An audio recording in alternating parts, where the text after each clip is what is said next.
Hi guys, today I'm going to teach you how to make an origami puppy face. So the first thing you want to do is start with your paper in a diamond position. Next, you want to fold the top corner to the bottom corner, like this, and fold it down. Next, what you want to do is fold the right corner to the left corner, like this.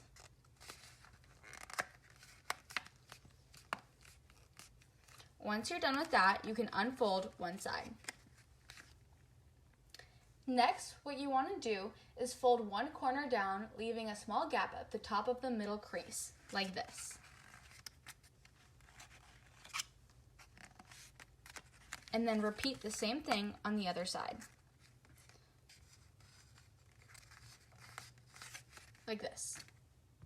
Then you can fold the bottom corner up and then fold the flap back down again to meet the bottom of the head, like this.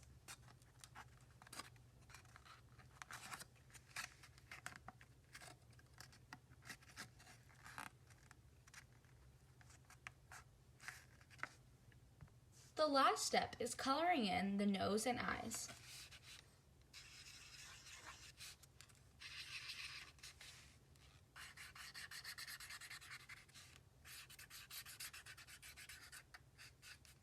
Like this. Good job!